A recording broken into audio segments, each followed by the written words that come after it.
With the armed conflict over Iran currently underway, commentary is rightly focused on oil prices. Will crude oil spike? Will shipping lanes remain open? Will fuel costs rise? Those are all valid questions. But they're not the only ones, because when energy markets tighten, another system feels the shock almost immediately and far more quietly, and that is fertiliser. If we talk about energy security without talking about fertiliser and also food security, we're missing half the story.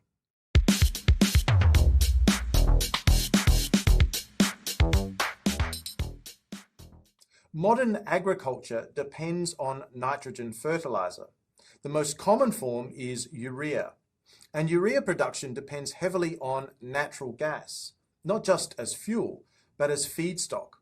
When gas prices spike, fertiliser production costs rise quickly. When fertiliser prices rise, farmers' margins compress. And when margins compress, food systems become more fragile. Energy shocks do not stop at petrol stations. They move upstream and then over time back downstream. The Russia-Ukraine conflict provided a very clear example of this. Energy markets tightened. Fertiliser prices, in some cases, rose by more than 150%. Supply chains were disrupted not only by production constraints, but also by sanctions, logistics, and political risk. Farmers absorbed the shock first, but consumers felt it later. The lesson was simple. Energy instability propagates. It does not remain constrained. In a nation like Australia, approximately 80 to 85% of fertiliser demand is met through imports.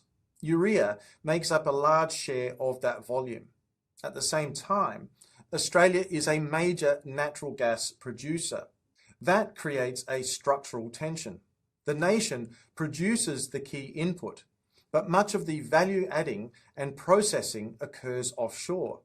So when global energy markets tighten, the nation is exposed at two levels, through fuel and also through fertiliser. That dual exposure rarely features in public debate. This raises a broader policy issue. Should fertiliser production be treated as a strategic capability? Domestic production can enhance resilience, but it comes at a cost: high capital intensity, environmental trading's off, and potentially higher long-term production costs. Strategic redundancy is never free, but neither is vulnerability.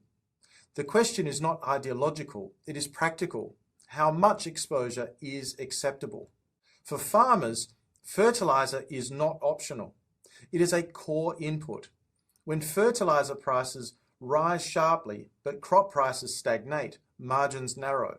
Over time, that affects rural incomes, agricultural output, export competitiveness, and domestic food prices. Food security debates often focus on supply volumes, but affordability is just as important, and affordability is shaped upstream.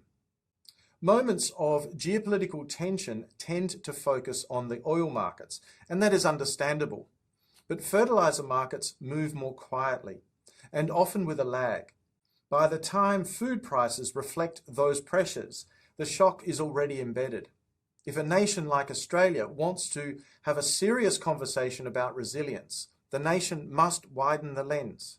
Energy security is not just about driving, but it is also about growing.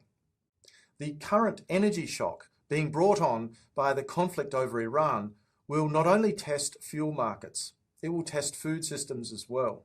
The countries that think beyond the immediate oil headline and examine fertiliser exposure will be better positioned.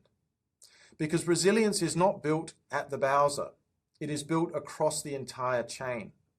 I welcome informed discussion, particularly from those of you working in agriculture and energy. Please let me know what you think in the comments section below. If you've enjoyed this video, please hit the like button, and if you haven't already done so, subscribe to the channel.